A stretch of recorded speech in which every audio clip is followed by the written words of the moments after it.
Hello and welcome back. आप सभी का मेरे इस अकाउंट्स की सीरीज में स्वागत है। तो फाइनली हम शुरू करते हैं 11th कॉमर्स की बुक कीपिंग सब्जेक्ट की एक फुल एंड फ्लैश सीरीज, जिसमें हम सारे चैप्टर्स सीक्वेंस में कवर करेंगे। ओके, एंड जो जो चीज़ें तुम्हारे लिए सबसे ज़्यादा इम्पोर्टेंट है इस सब्जेक्ट को समझने के लिए, वो चीज़ें हम पहले करेंगे। ओके, तो चलो, जैसा तुम लोगों को मैंने बोला कि मैं यहाँ पे गवर्नमेंट की जो बुक है, एनसीईआरटी या महाराष्ट्र बोर्ड की, मैं उसको रिफर करूंगा एंड उसके थ्रू ही पढ़ाऊंगा, क्योंकि मैक्सिमम स्टूडेंट्स के पास ये बुक होती ही है। तो सभी के पास, आप सभी लोग इसको एज अ नोट्स रेफर कर सकते हो। ओके, तो चलो देखो, बुक कीपिंग एंड अकाउंटेंसी, जैसा कि यहाँ पे तुमको कवर पेज पे दिख रहा है, काफी तुमको यहाँ पे टर्म्स दिख रहे रहेंगे। और इस सब्जेक्ट में भी, सब्जेक्ट का जो नाम है यहाँ पर भी तुमको दो अलग अलग टाइप्स दिख रहे हैं। ओके, सब्जेक्ट का नाम ही है तुम्हारा बुक कीपिंग एंड अकाउंटेंसी। तो किसी भी सब्जेक्ट को शुरू करने के पहले उसके मीनिंग को समझना चाहिए हमको। एक बार तुमको अगर मीनिंग समझ में आ गया है तो उस सब्जेक्ट के अंदर क्या पढ़ने वाले हो और फ्यूचर में तुमको वो सब्जेक्ट करियर में या लाइफ में कैसे यूज होने वाला है, इसकी भी क्लैरिटी आएगी। ओके, तो चलो देखो, जैसा कि तुम्हारा सब्जेक्ट का नाम है बुक कीपिंग एंड अकाउंटेंसी, सबसे पहली बात, इसका मतलब क्या है। एक्चुअली यहाँ पे जो बुक कीपिंग एंड अकाउंटेंसी, ये दो डिफरेंट टर्म्स है, दोनों एक दूसरे से रिलेटेड है। इसमें जो बुक कीपिंग है उसका बेसिक मीनिंग होता है कि हमको जो भी बिजनेस में ट्रांजेक्शन्स होते हैं उनको रिकॉर्ड करना है। हम इस सब्जेक्ट में क्या पढ़ने वाले हैं, सब कुछ बिजनेस से रिलेटेड होगा। किसी भी बिजनेस में जो भी ट्रांजेक्शन्स होते हैं डे टू डे के, उनको हमें रिकॉर्ड करना है, ताकि फ्यूचर में कभी भी हमें रिफर करना पड़े कि किस डेट पे जाके क्या हुआ था, तो ये हमें याद आ सके। तुमने हाउस कीपिंग वर्ड सुना हुआ है। हाउस कीपिंग का मतलब होता है घर को साफ सुथरा रखना, स्वच्छ रखना, जो चीज जहाँ पे होनी चाहिए वहां पे रखना। ठीक है, तो घर एकदम सिस्टमेटिक दिखता है, जैसे अपनी मम्मियाँ रखती हैं। वैसे ही बुक कीपिंग का मतलब है, यहाँ पे बहुत सारे सेट ऑफ बुक्स होते हैं, हर बिजनेस में बहुत सारे बुक्स होते हैं, उनको सिस्टमेटिकली हमको रखना है। तो उसके कुछ रूल्स होते हैं, कुछ प्रिंसिपल्स होते हैं जो हम इस बुक में पढ़ने वाले हैं। ठीक है, और एक बार ये सारे ट्रांजेक्शन्स बुक्स में रिकॉर्ड हो जाए, उसके बाद उन ट्रांजेक्शन्स को यूज करके हमें एनालाइज करना है और डिफरेंट डिफरेंट रिपोर्ट्स बनानी है, उसको बोलते हैं हम अकाउंटेंसी। तो जैसा कि सब्जेक्ट के नाम में लिखा हुआ है कि सबसे पहले हम बुक्स में ट्रांजेक्शन्स रिकॉर्ड करेंगे एंड उसके बाद उन ट्रांजेक्शन्स को यूज करके, एनालाइज करके, क्लासिफाई करके हम डिफरेंट डिफरेंट रिपोर्ट्स बनाएंगे जो हमें यूजफुल हो। ओके, और डिटेल में अगर समझे तो देखो, बुक कीपिंग एक्चुअली होता क्या है। बुक कीपिंग एंड अकाउंटेंसी को अगर शॉर्ट में बोला जाए तो ये बिजनेस की लैंग्वेज होती है। बिजनेस की लैंग्वेज मतलब, बिजनेस तो बात नहीं करते एक दूसरे से, करते हैं, एक्चुअली करते हैं। देखो, जब तुम किसी एक बिजनेस को दूसरे बिजनेस से कंपेयर करते हो, कैसे करते हो, ये बिजनेस छोटा है वो बड़ा है, ठीक है, ये बिजनेस इतना ज्यादा एक्सपांड हो चुका है, ये बिजनेस लॉस में है, ये प्रॉफिट में है, ये सब तुम्हें कैसे पता चलता है। हमें तो न्यूज देख के पता चलता है या फिर बिजनेस की बुक्स देख के पता चलता है। कोई भी दो लोग एक दूसरे से बात करने के लिए अपनी अलग अलग लैंग्वेजेस का यूज करते हैं। अभी देखो, मैं भी तुमसे बात करने के लिए, मेरा कुछ वे कम्युनिकेट करने के लिए एक लैंग्वेज यूज कर रहा हूँ, वैसे ही जब दो बिजनेस एक दूसरे से बात करते हैं तो एक्चुअली उन बिजनेस की जो बुक कीपिंग की लैंग्वेज होती है उसके थ्रू ही होता है। एक एग्जांपल लेते हैं। अगर समझो किसी बड़े बिजनेस को एक छोटे बिजनेस को खरीदना है, लेट से एक डील हुई थी फ्लिपकार्ट और मिंत्रा के बीच में, फ्लिपकार्ट ने मिंत्रा को खरीदा। अगर फ्लिपकार्ट मिंत्रा को खरीदना चाहता है और उसको एक रेट ऑफर करना चाहता है, तो ये पता कैसे चलेगा। फ्लिपकार्ट एक्चुअली मिंत्रा के सारे बुक्स उठा के देखेगा, उसके पास कितना प्रॉफिट है, कितना लॉस है, कितने एसेट्स है, कितना बड़ा बिजनेस है, ये जब वो एनालाइज करेंगे उसके हिसाब से वो उसको ऑफर देते हैं। तो बुक कीपिंग एंड अकाउंटेंसी करके जो हम डिफरेंट डिफरेंट बुक्स बनाते हैं, एक्चुअली उन बुक्स का काम क्या है, दूसरे बिजनेसेस से बात करना, ओनर से बात करना, गवर्नमेंट से बात करना। ओके, और अगर मैं तुमको डिटेल में बताना चाहूँ तो, ये देखो, ये एक बड़ा सर्कल देख रहे हो, इस सर्कल को मैंने नाम दिया अकाउंटेंसी और उसके अंदर ही एक सर्कल है बुक कीपिंग। तो अगर इन दोनों में तुमको मेन डिफरेंस पता करना हो तो जो बुक कीपिंग है वो छोटा कॉन्सेप्ट है, छोटा है बट इम्पोर्टेंट है। लेकिन बुक कीपिंग करने के बाद ही हम अकाउंट्स कर सकते हैं। मतलब इन शॉर्ट अकाउंटेंसी के अंदर बुक कीपिंग आता है, पर बुक कीपिंग के अंदर अकाउंटेंसी नहीं आता है। ये तुमको एक इंपॉर्टेंट क्वेश्चन भी होता है डिस्टिंग्विश करके, ठीक है, distinguish between book keeping and accountancy. वहां पर भी ये सारे टर्म्स तुम लोग खुद से लिख सकते हो। ओके। और जो बुक कीपिंग होता है वो एक्चुअली स्टार्टिंग पॉइंट होता है। किसी भी बिजनेस में बुक कीपिंग स्टार्टिंग पॉइंट होता है, और जो अपना अकाउंटेंसी है वो नेक्स्ट पार्ट होता है। मतलब बुक कीपिंग करके ही हम बिजनेस में ट्रांजेक्शन्स रिकॉर्ड करना स्टार्ट करते हैं। जब तक ट्रांजेक्शन्स रिकॉर्ड नहीं होगा तब तक हम आगे नहीं बढ़ सकते।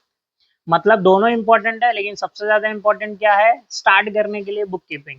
तो 11th में हम बेसिकली बुक कीपिंग पढ़ेंगे, और जैसे ही फिर 12th और अपकमिंग तुम्हारे ग्रेजुएशन लेवल पे फिर हम लोग अकाउंट्स की तरफ ही बढ़ते जाते हैं।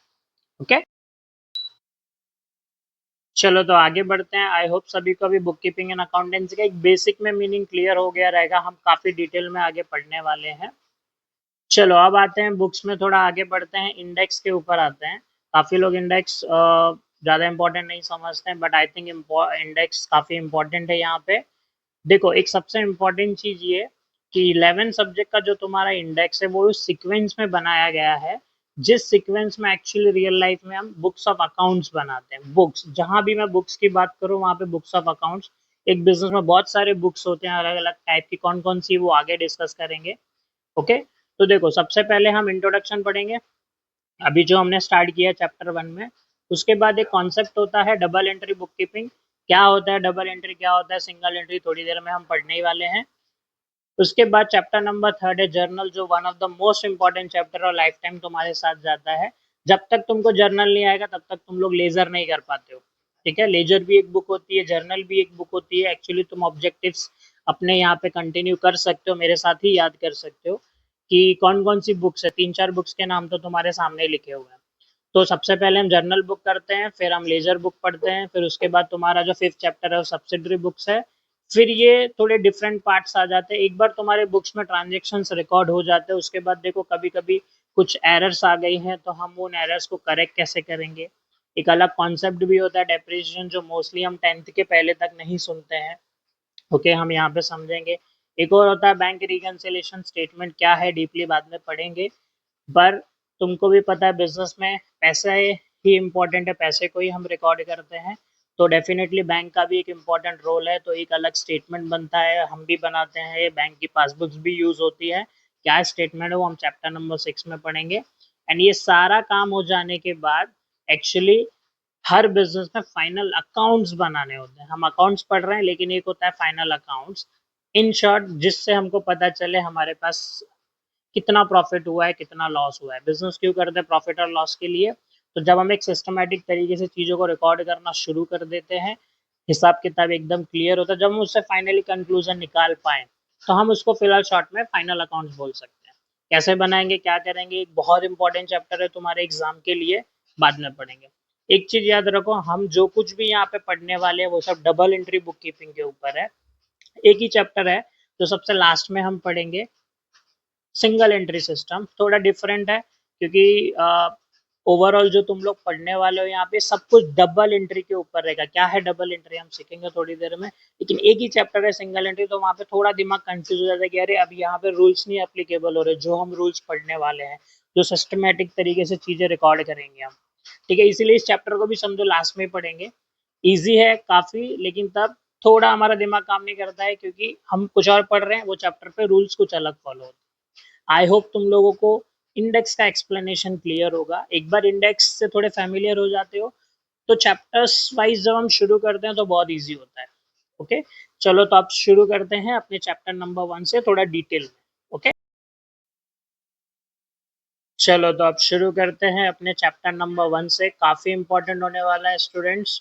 भले तुमको लग रहा होगा कि अरे फर्स्ट सेकंड चैप्टर ये है, थ्योरी है, इतना कुछ इंपॉर्टेंट नहीं है, बट क्योंकि ये सब्जेक्ट हमको 10th के पहले था ही नहीं, इसीलिए एटलीस्ट 11th स्टैंडर्ड में स्टार्टिंग के सारे चैप्टर्स समझने बहुत ज़्यादा जरूरी है। जितना अच्छा होल्ड तुम्हारा इन स्टार्टिंग के चैप्टर्स पे होगा, इवन पूरे के पूरे 11th के बुक ये 11th के बुक कीपिंग पे होगा, एक्चुअली तुम्हारा अकाउंट्स आगे कितना अच्छा होगा ये इसी पर डिपेंड करता है।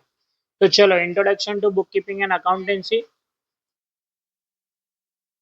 अब तुम लोग देखोगे यहाँ पे, थोड़ा सा रीड कर लेते हैं कि इसमें क्या है बुक कीपिंग एंड अकाउंटेंसी में। अगर बेसिकली तुम लोगों को बताना चाहूँ, ये सिर्फ और सिर्फ बिजनेस में यूज होता है, बिजनेस के सारे ट्रांजेक्शन्स रिकॉर्ड करने के लिए। और वो क्यों रिकॉर्ड किया जाता है, क्योंकि देखो सारी चीजें हम याद नहीं रह सकते बिजनेस में क्या क्या हुआ है। ठीक है, कई सालों तक बिजनेस चलते हैं और साल भर ट्रांजेक्शन्स होते हैं, अलग अलग टाइप के ट्रांजेक्शन्स होते हैं। तो अगर तुमको कोई भी बेसिक क्वेश्चन आता है कि जरा इंट्रोडक्शन दो बुक कीपिंग एंड अकाउंटेंसी का एंड थोड़ा एक्सप्लेन करो, इसका मीनिंग बताओ, तो तुम तुम्हारी लैंग्वेज में ये लिख सकते हो। तो देखो, थोड़ा मैं रीड कर देता हूँ तुम्हारे लिए। बुक कीपिंग क्या है? Book keeping is related with recording of business transaction. Short में कहीं भी कुछ भी मीनिंग लिखना हो तो तुम लोग ये लिख सकते हो। बुक कीपिंग जो है वो बिजनेस ट्रांजेक्शन से रिकॉर्ड करना, उसको ही बुक कीपिंग करते हैं। Every business enterprise and other organizations deals in activities which involve exchange of money or money's worth। देखो, जिन बिजनेसेस में पैसों का एक्शन, बिजनेस मतलब पैसा ही होता है। एक्चुअली कोई भी बिजनेस ऐसा नहीं है जो पैसे में ना किया जाए। अगर कुछ ऐसा कोई भी ऐसा ऑर्गेनाइजेशन है जिसमें पैसा इन्वॉल्व नहीं है, तो एक्चुअली वो एनजीओ या दान धर्म की हम चीजें बोल सकते हैं उसको। ओके, ये क्यों किया जाता है अगर कोई पूछे तो देखो, all these activities are recorded for the purpose of taking important decision as to whether the following activities, whether the activities are feasible, profitable or are to be continued or not। हम ये चीजें इसलिए record करते हैं, सारे business transaction, वो भी systematic तरीके से क्यों रिकॉर्ड करते हैं, हमको पता चले कि हमने जो बिजनेस स्टार्ट किया है वो आगे चलाना चाहिए कि नहीं चलाना चाहिए, कोई साइंस बन रहा है कि नहीं हमें बिजनेस करने के लिए। ओके, अब अगर इसको और डिटेल में मैं तुमको बताना चाहूँ तो देखो, एक बार सारे डिफरेंट डिफरेंट टाइप्स के बुक्स हमारे बन जाते हैं, मतलब एक बार हमारे बिजनेस के बुक्स रेडी हैं। ये एक्चुअली बिजनेस के ओनर के लिए, और किसी भी बिजनेस में बहुत सारे स्टेक होल्डर्स होते हैं। ये टर्म बहुत इंपॉर्टेंट है, तुम लोगों को ध्यान देना चाहिए। ये देखो, ये जो टर्म दिख रहा है तुमको, स्टेक होल्डर्स। स्टेक होल्डर्स बहुत इंपॉर्टेंट वर्ड है, कि वो सारे लोग जो जो बिजनेस में इंटरेस्टेड होते हैं। देखो, अगर तुम्हें बहुत अच्छा प्रॉफिट हुआ तो गवर्नमेंट को तुमसे टैक्स चाहिए। तुम्हारा बिजनेस बहुत अच्छा चल रहा है, बिजनेस चलाने में मदद कौन करता है? तुम्हारे एम्प्लॉइज करते हैं, तो देखो वो भी सैलरी के लिए तुम पर डिपेंडेंट है। अगर तुम्हारे पास पैसा नहीं था बिजनेस शुरू करने के लिए, तो तुमने इन्वेस्टर से पैसा लिया रहेगा, तो उस इन्वेस्टर को भी तुम्हारे प्रॉफिट में इंटरेस्ट है फिलहाल, कि टाइम टू टाइम उसका या तो पैसा वापस मिले, उसको उसको इंटरेस्ट मिले। अदरवाइज अगर उसने लोन नहीं दिया, इन्वेस्ट ही करके रखा, तो एटलीस्ट बिजनेस ग्रो करे, उसको उसके पैसे पे कुछ रिटर्न तो मिले। कस्टमर्स होते हैं, अभी जैसे देखो एप्पल, एप्पल का इतना ज्यादा नाम है, तुम लोगों को तो खुद ही पता है। अब एप्पल कंपनी की परफॉर्मेंस कैसी चल रही है, कौन से न्यू प्रोडक्ट्स आ रहे हैं, क्या हो रहा है मार्केट में, कस्टमर सब इंटरेस्टेड है, अपडेट रखते हैं कि नहीं उसके बारे में। और प्रोडक्ट्स का तो बेनिफिट कस्टमर्स को भी मिलता है। तो ऐसे बहुत सारे स्टेक होल्डर्स होते हैं। ये डिफरेंट डिफरेंट वर्ड्स आगे भी तुमको दूसरे सब्जेक्ट ओसीएम एसपी वगैरह इनमें भी यूज होगा। ओके, तो बुक कीपिंग किस लिए किया जाता है, पर्पस क्या है, ये चीजें हम शॉर्ट में यहाँ पे समझ चुके हैं। थोड़ा और पढ़ लेते हैं, क्योंकि स्टार्टिंग के चैप्टर एक्चुअली इसका ओरिजिन कहाँ से था। तो जो जो पॉइंट्स मैंने हाईलाइट किए तुम लोग उस पर ध्यान दे सकते हो। ये देखो, in India during Chandragupta Maurya regime, Chandragupta Maurya के टाइम पे उनके एक मिनिस्टर हुआ करते थे कौटिल्य करके। ओके, पता ही होगा तुम लोगों को इन चीजों के बारे में। उन्होंने, कौटिल्य ने एक बुक लिखी थी अर्थशास्त्र। अर्थ मतलब पैसा, अर्थशास्त्र तुमको पता ही है। ठीक है, बेसिकली उसमें इकोनॉमी और पैसे की बात होती थी। तो तब से ही एक्चुअली ये ओरिजिन है, तब से ही बुक कीपिंग की स्टार्टिंग हुई थी। तब उस समय के मिनिस्टर चीजों को अपने तरीके से लिखते थे, लेकिन जब इसको हम आज के टाइम पे सिस्टमेटिक तरीके से लिखने लगे, तो ये बन गया हमारा बुक कीपिंग एंड अकाउंटिंग, जो सिस्टम हम यहाँ पे पढ़ने वाले हैं। अभी देखो, wherein some references can be traced regarding the way of maintaining accounts, accounting records। Afterward it was called देसी नामा। और पुराने इंडिया में बिजनेस ट्रांजेक्शन्स को रिकॉर्ड करने को ही एक्चुअली देसी नामा भी बोला करते थे। और अगर पुरानी बात करें तो देखो, the record of debit and credit were found in the 12th century itself. 12th century में भी किसी भी ट्रांजेक्शन को कुछ डेबिट या क्रेडिट करके रिकॉर्ड करते थे। ये क्या है हम जल्द ही समझेंगे। वैसे भी तुमको पता है, एक छोटी सी चीज बताओ, अगर तुम किसी दुकान पे दूध भी खरीदने जा रहे हो, तो देखो तुम जब उसको कुछ पैसे दोगे, 40 रुपए अगर दोगे तभी तुमको दूध वहां से मिलेगा। एक एग्जाम्पल, तो देखो किसी भी बिजनेस में दो तरीके से चीजें होती है, कस्टमर कुछ देगा तब कस्टमर को भी कुछ मिलेगा। ठीक है, बिजनेसमैन कुछ देगा तो बिजनेसमैन को भी कुछ मिलेगा, ये दो वे ट्रैफिक होता है। तो किसी भी बिजनेस में ये जो दो चीजें होती हैं, इसी को जब हम सिस्टमैटिकली रिकॉर्ड करते हैं, उसी को बोला जाता है डेबिट क्रेडिट के थ्रू रिकॉर्ड करना। और यही जो अपना सेकंड चैप्टर है, डबल एंट्री करके रिकॉर्ड करना, ये क्या है, इसके रूल्स क्या है, हम जल्दी पढ़ेंगे। अब ये सब तुमको ऑब्जेक्टिव्स में आ सकता है जो 11th के स्टूडेंट्स हैं, ठीक है, ये तुमको ध्यान रखना है। और थोड़ा जरा डिटेल में पढ़ते तो देखो, ये एक इंपॉर्टेंट पर्सन है जिसका नाम तुमको याद रखना है। कौन है ये देखो, 1494 में लुका दी बर्गो पाशियोली, ये एक इटालियन मर्चेंट था। ये इटालियन मर्चेंट ने, अभी जो मैंने तुमको ये दो चीजें बताई ना, कि ये हर बिजनेस के दो इफेक्ट होते हैं, डेबिट होता है, क्रेडिट, इसको जब हम रिकॉर्ड करते हैं, इस चीज को रिकॉर्ड करने की जो ट्रिक है या जो मेथड है, उसी को बोलते हैं double entry book keeping system. समझा? तो अगर कभी तुमको ऐसा ऑब्जेक्टिव है या कोई भी पूछे double entry book keeping system actually आया कहाँ से, 1494 में लुका दी बर्गो पाशियोली, ये एक पर्सन था, इसने double entry book keeping system को इंट्रोड्यूस किया। मतलब इसने एक सिस्टमेटिक तरीका बनाया रहेगा कि ऐसे लिखना है, ऐसे लिखना है, ऐसे लिखना है, वही हम पढ़ रहे हैं। एक्चुअली तब से ये चीजें सेम चल रही हैं। ओके। और जब 18th सेंचुरी और 19th सेंचुरी में इंडस्ट्रियलाइजेशन आया, तुम लोगों ने हिस्ट्री वगैरह में पढ़ा हुआ है, इंडस्ट्रियलाइजेशन आया तो बिजनेस ग्रो करने लगे। जब बिजनेस ग्रो करने लगे तो उन लोगों को हिसाब किताब रखना पड़ रहा था। तो इस double entry book keeping system उस समय के बाद से तो और ज़्यादा इम्पोर्टेंट हो गया। ठीक है, पहले तो ओनर खुद ही बनाते थे, लेकिन जब बिजनेस बड़ा होता है तो ओनर किसी प्रोफेशनल्स को रखते थे अपने टाइम पे बुक्स मेंटेन करने के लिए। इंडिया में भी तुमको पता है, जो बुक्स वगैरह रखते थे, तुमने मूवीज में देखा है, मेंटेन करते थे हिसाब किताब।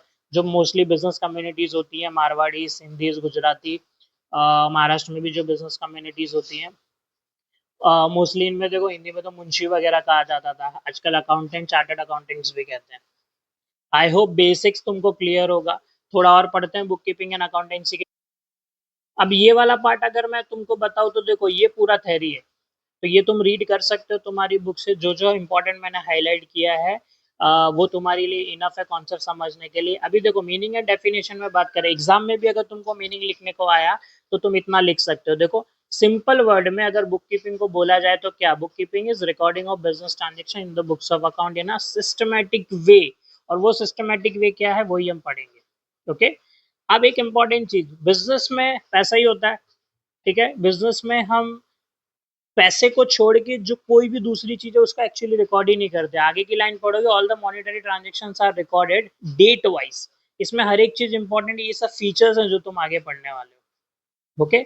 देखो, अगर तुम्हारे किसी कस्टमर से बहुत अच्छे रिलेशंस हैं, तो हम बिजनेस में ये नहीं रिकॉर्ड कर सकते, अरे ये कस्टमर के साथ मेरे बहुत अच्छे रिलेशन है, या इसके मेरे ऊपर बहुत एहसान है, इसका ये है वो है। अदर देन मनी जो कुछ भी है वो बेसिकली रिकॉर्ड नहीं होता है। पैसे से रिलेटेड सारे के सारे मॉनेटरी ट्रांजेक्शन ही बुक कीपिंग में रिकॉर्ड होते हैं, तो एक one of the important feature है। और एक दूसरा इंपॉर्टेंट फीचर अगर मैं तुमको बताऊं तो ये देखो, हम इनको डेट वाइज रिकॉर्ड करते हैं।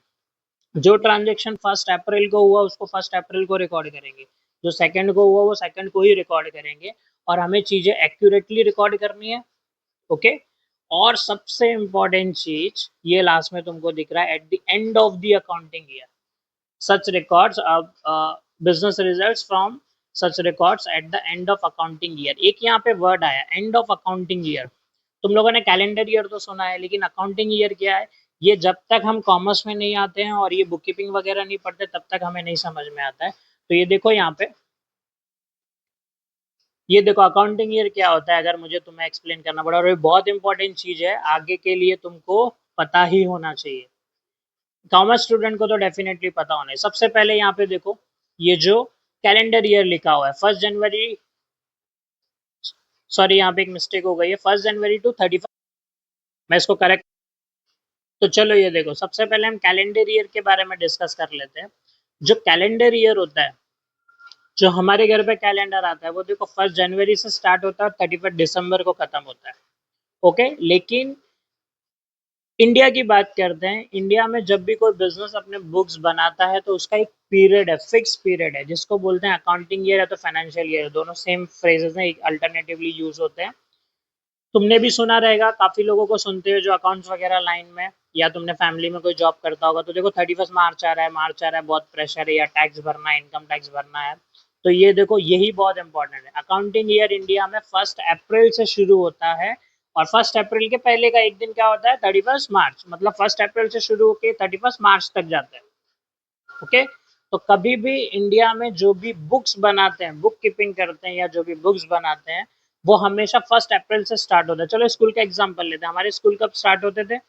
देखो मोस्टली जून से स्टार्ट होते थे, तो हमारी फेयर बुक बनना जून से स्टार्ट होती थी, और फिर फेब या तो मार्च पे खत्म होती थी। तो हमारे बुक्स के एकेडमिक ईयर हुआ करता था। ठीक है, तो सेम वैसे जैसे एकेडमिक ईयर हमारा कैलेंडर ईयर से अलग होता था, वैसे ही बुक कीपिंग में हमारा अकाउंटिंग ईयर फाइनेंशियल ईयर से अलग होता है। ओके, क्या होता है ये भी तुमको ऑब्जेक्टिव में आएगा, और खुद की नॉलेज के लिए भी आज के बाद याद ही रखना है, ऑलवेज इट इज 1 अप्रैल। 1 अप्रैल वैसे भी हमारा, जिस दिन हम लोगों को अप्रैल फुल बनाते हैं। ठीक है, तो हम यहाँ पे 1 अप्रैल से स्टार्ट करेंगे अपना फाइनेंशियल ईयर, और इसको एंड करेंगे 31 मार्च को। आई होप ये तुम लोगों को क्लियर है। तो ये शॉर्ट में और ब्रीफ में एक मीनिंग था, जो मैंने काफ़ी डिटेल्स के साथ तुमको एक्सप्लेन किया। तो आगे के सारे कॉन्सेप्ट में मुझे तुमको बार बार ये चीज़ें एक्सप्लेन नहीं करनी पड़ेगी, तुम तुम्हारे मन से भी लिख सकते हो। तो ये रहा मीनिंग। अब हेडिंग देखोगे, तुम्हारा हेडिंग क्या था, ये मीनिंग एंड डेफिनेशन। तो अभी जब चलो डेफिनेशन पढ़ते हैं। एग्जाम में भी जब तुमको इसके आंसर्स लिखने हैं, 10th तक लिखने का वे अलग था, 11th के बाद से हमें थोड़ा डीप अलग से यहाँ पे आंसर्स भी हमें थोड़े सिस्टमेटिकली लिखने पड़ते हैं। पहले आपको मीनिंग एक्सप्लेन करना है, फिर डेफिनेशन एक्सप्लेन करना है, फिर पॉइंट्स में आंसर देने, जो भी पूछा है, भले फीचर्स पूछा हो या ऑब्जेक्टिव्स पूछा हो। ओके, तो चलो मीनिंग क्लियर है। मीनिंग में तुम जितना मैंने हाईलाइट किया उतना तुम लिख सकते हो, और अपने वर्ड्स में कुछ भी लिख सकते हो, टाइम तुमको देखना है। अब हम पढ़ते हैं यहाँ पे डेफिनेशन ऑफ बुक कीपिंग। देखो 4 लोगों का नाम दिया हो, इन 4 लोगों में से सभी डेफिनेशन तुम पढ़ सकते हो, एग्जाम में कोई भी एक या दो जरूर लिखना है, इन पर मार्क्स होता है। ओके, तो ये देखो, ये जो रिचर्ड्स बंदा है, ये क्या बोल रहा है? रिचर्ड्स ने क्या बोला है, बुक कीपिंग क्या होता है? The art of analysing and recording business transactions. Business transaction को एनालाइज करना एंड रिकॉर्ड करने को, और फिर उन्हीं को रिपोर्ट करना है बिजनेस ऑपरेशंस को, through periodic statements. Periodic statement मतलब अकाउंटिंग ईयर बोल सकते हैं हम। And interpreting such results for purpose of effective control of future operations. In short, आज ट्रांजेक्शन रिकॉर्ड करेंगे पीरियोडिकली, फिर फ्यूचर में क्या ऑपरेशंस करने हैं या फिर क्या डिसीजन लेना है, उसके लिए बुक कीपिंग इंपॉर्टेंट रहती है। तो ये बड़ी डेफिनेशन है, जो वर्नाकुलर मीडियम के स्टूडेंट्स हैं उनको अगर नहीं याद होती तो ये डेफिनेशन वो स्किप कर सकते हैं। ज्यादा पॉपुलर ये देखो, ये जो जे आर बाटली बॉय है, ये वाली डेफिनेशन ज्यादा पॉपुलर है। जे आर बाटली बॉय ने क्या कहा है, बुक कीपिंग जो है वो एक आर्ट है। ऑब्जेक्टिव्स के लिए याद रखना, book keeping is an art of recording business dealings in the set of books. Set of books, बहुत टाइप की बुक्स होती है, जो मैंने इंडेक्स में बताया तुमको, मेरा इंडेक्स वाला पार्ट तुम बैकवर्ड करके थोड़ा देख सकते हो। ओके, तो जो different different set of books हैं, उनमें सारे business dealings, dealings means transactions को रिकॉर्ड करना, जो एक डिफरेंट आर्ट है। मतलब जो हम पढ़ेंगे उस सिस्टमेटिक तरीके से जब रिकॉर्ड करते हैं, तो उसी को बोलते हैं बुक कीपिंग। थोड़ा मैं तुम लोगों को जे आर बाटली बॉय के बारे में बता देता हूँ कि ये कौन है। ये देखो, जे आर बाटली बॉय कौन है, तुमको पता होना चाहिए। J.R. Batley was a prominent Indian chartered accountant and author of accounting textbooks in the early 20th century. He is best known for founding the reputable firm Batley and Purohit in 1907. हमें definitions पता होती है, ठीक है, किसने लिखी है, लेकिन ये जो पर्सन है ये इंडियन है, तो इसके बारे में भी तुमको पता होना चाहिए। ये एक प्रोमिनेंट चार्टर्ड अकाउंटेंट्स थे, और इनकी एक फर्म थी 1907 में, बाटली बॉय एंड पुरोहित करके। ये तुमको ऑब्जेक्टिव में आएगा नहीं, लेकिन अपनी नॉलेज के लिए तुम लोग इसको याद रख सकते हो। ठीक है, ये डेफिनेशन सबसे इजी होती है, तो जो एग्जाम में लिखना इजीली लिख भी सकते हो तुम। और डेफिनेशन का रूल है एक्चुअली एज इज, क्योंकि ये एक स्टेटमेंट है, किसी ने बोली हुई है। ठीक है, तो वो स्टेटमेंट जैसा लिखा है एग्जैक्टली वैसा लिखा होना चाहिए। मीनिंग में तुम थोड़ा आगे पीछे कर सकते हो। चलो एक और पढ़ते हैं। जैसे नॉर्थकॉट ने क्या बोला है, book keeping is an art of recording in the books of accounts the monetary aspect of commercial and financial transaction. Almost same meaning है। आर एन कार्टर ने भी क्या बोला है, book keeping is the science and art. बाटली boy ने art बोला, लेकिन आर एन कार्टर ने क्या बोला, बुक कीपिंग एक साइंस भी है और आर्ट भी है, of correctly recording in the books of account all those business transactions that results in transfer of money or money's worth. मतलब हर वो चीज रिकॉर्ड करना है जिसकी वैल्यू मनी में है, ठीक है, मॉनिटरी टर्म्स में। कोई भी ट्रांजेक्शन किसी बिजनेस में हुआ है उसको सिस्टमेटिकली रिकॉर्ड करना है, और कैसे, साइंटिफिकली, ठीक है, साइंस के साथ और आर्ट्स के साथ रिकॉर्ड करना, उसी को हम क्या बोलते हैं, बुक कीपिंग। तो देखो, जब मैं मेरे 11th में था तब मैंने दो ही डेफिनेशन एग्जाम में लिखी थी, एक जे आर बैटली बॉय की और दूसरी आर एन कार्टर की। तो मैं तुमको भी सजेस्ट करूंगा, अगर दो डेफिनेशन तुम लिखना चाहते हो, ये दोनों काफी इजी है और एज इज लिख भी सकते हो और अच्छा स्कोर भी कर लो। ओके, अब जितना हमने मीनिंग और डेफिनेशन में डिस्कस किया, अब देखो एग्जाम में तुमको एक 5 मार्क्स का क्वेश्चन आ सकता है थ्योरी में कि इसके फीचर्स भी बताओ बुक कीपिंग के, जो ऑलमोस्ट सेम है, बस लिखने का वे अलग है। ओके, तो चलो वो भी डिस्कस कर लेते हैं। ये देखो, सबसे पहला फीचर, थोड़ा जूम कर देता हूँ तुम्हारे लिए। ये देखो, ये रहे इतने सारे फीचर्स। फर्स्ट फीचर हम देखेंगे यहाँ पे, बुक कीपिंग के फीचर के, it is the method of recording day to day transaction. I think easy है, ठीक है, बहुत इजी है। डे टू डे ट्रांजेक्शन हमको रिकॉर्ड करना है, ये मेन वर्ड याद रखना है। ओनली फाइनेंशियल ट्रांजेक्शन, पैसे वाले, ठीक है, फीलिंग्स, इमोशंस, ये चीजें हमको नहीं रिकॉर्ड करना है। Okay, all records are prepared for specific period, specific period के लिए रिकॉर्ड करना है। अभी मैंने बताया तुम लोगों को स्पेसिफिक पीरियड क्या, सही बोल रहे हो, अकाउंटिंग ईयर। ओके, और आज रिकॉर्ड करके क्यों रखना है बताओ? आज रिकॉर्ड करके इसलिए रखते हैं ताकि फ्यूचर में हमें कभी भी रेफरेंस लगे, हमें ये देखना कि अरे आज से 10 महीने पहले किसने हमको 10,000 दिए थे, किसने हमको 15,000 दिए थे, या फिर अजय ने कितने दिए थे, विजय ने कितने दिए थे। अगर ये चेक करना है, याद तो नहीं रहेगा, ठीक है, आजकल हमें ओटीपी भी नहीं याद रहता है, तो ट्रांजेक्शन याद रखना तो बहुत बड़ी बात है। ओके, चलो फोर्थ पॉइंट देखो क्या है। फोर्थ पॉइंट है, record of transaction are based on rules and regulations. Rules and regulation के हिसाब से ही रिकॉर्ड करना है, जैसा हमारा मन किया वैसा नहीं रिकॉर्ड करना है। क्योंकि देखो लैंग्वेज है, जैसे लैंग्वेज पढ़ने के लिए हमें ग्रामर पढ़ना पड़ता है कि नहीं, वैसे ही यहाँ पे बुक्स बना रहे हैं जो बिजनेस की लैंग्वेज बनने वाली है, तो सबकी लैंग्वेज सेम होनी चाहिए ना। ठीक है, मैं मेरे हिसाब से बनाऊंगा और फिर दूसरा कोई दूसरे तरीके से बनाए तो प्रॉब्लम होगी कि नहीं। एक दूसरे की बुक्स तो समझ में आनी चाहिए, मतलब एक दूसरे की भाषा तो समझ में आनी चाहिए। तो क्या रूल्स एंड रेगुलेशन है वो हम पढ़ेंगे upcoming chapter. And last point, it is an art of recording business transaction scientifically. ठीक है, ये एक आर्ट है साइंटिफिक। देखो साइंस में हर चीज फिक्स रहती है, ये इतना लेना है, ये इतना लेना है, ये इतना लेना है, ठीक है, तभी फॉर्मूला वर्क करता है। वैसे यहाँ पे एक आर्ट है कि ये वाला ऐसे लिखना है, इस बुक में लिखना है, ठीक है, इसको डेबिट करना है, इसको क्रेडिट करना है, और कौन सा किस किस पर क्या रूल्स फॉलो होंगे, क्या फंडामेंटल्स फॉलो होंगे, वो सब हम पढ़ने वाले हैं। ओके, आई होप तुम लोगों को ये चीजें क्लियर है। तो फाइनली हम स्टार्ट कर चुके हैं अपना चैप्टर नंबर 1 और हम फीचर्स तक पहुंच चुके हैं। ठीक है, मैं तुम लोगों को रिक्वेस्ट करूंगा कि एक बार ये चीजें रिवाइज कर सकते हो। ठीक है, जितना रिवाइज करोगे, एग्जाम डे पे सिर्फ तुमको पेजेस टर्न करने की जरूरत है, बाकी कुछ नहीं करना है। ठीक है, सब मेरे वीडियोस देखते देखते ही तुमको याद हो जाएगा, ये मैं बेट लगा सकता हूँ। ओके, चलो अब इसके बाकी जो इंपॉर्टेंट टॉपिक्स हैं अपकमिंग वीडियोस में हम पढ़ेंगे, जैसे कि रह गया ऑब्जेक्टिव्स वगैरह, यूटिलिटी वगैरह। ठीक है, और फिर अच्छे से हम अकाउंटेंसी डिस्कस करेंगे। और चैप्टर नंबर 1 में बहुत सारे इंपॉर्टेंट टर्मिनोलॉजीज है जो हमको पता होना चाहिए। जैसे हम कोई भी लैंग्वेज सीखते हैं तो किस सेंटेंस को क्या बोलते हैं, इस वर्ड का मीनिंग क्या है, इसका मीनिंग क्या है, वैसे ही अकाउंट्स में बहुत सारे नए ऐसे वर्ड हैं जो हम 10th के पहले अलग तरीके से यूज करते थे, लेकिन अभी जब हम कॉमर्स पढ़ेंगे, बुक कीपिंग पढ़ेंगे, तो अलग यूज होगा। जैसे कि एक सिंपल सा वर्ड बता देता हूँ, कैपिटल। ठीक है, कैपिटल हम किसी भी स्टेट की राजधानी वगैरह या इंडिया की राजधानी ऐसे पढ़ते थे, या फिर इंग्लिश के लेटर्स कैपिटल स्मॉल ऐसे होते थे। ठीक है, यहाँ पर एक वर्ड आता है कैपिटल जिसका डिफरेंट मीनिंग है। ठीक है, तो उसको बिजनेस में कैसे यूज करते हैं और कहाँ कहाँ पे उसको रिकॉर्ड भी कैसे करना पड़ेगा, ये भी हम अपकमिंग वीडियोस में पढ़ेंगे। ओके, चलो टच में बने रहो, सारे वीडियोस थोड़े अच्छे से देखो, और जो भी तुम्हारे फ्रेंड्स हैं, स्पेशली 11th वाले या 12th वाले, जिनके फंडामेंटल्स भी क्लियर नहीं हो, तुम उनको शेयर कर सकते हो, तुम्हारे फैमिली फ्रेंड्स रिलेटिव्स में अगर कोई हो तो। आई होप मेरे वीडियोस डेफिनेटली तुम्हारे लिए यूजफुल रहेंगे। ओके, मिलते हैं चलो नेक्स्ट वीडियो में, बाय, टेक केयर।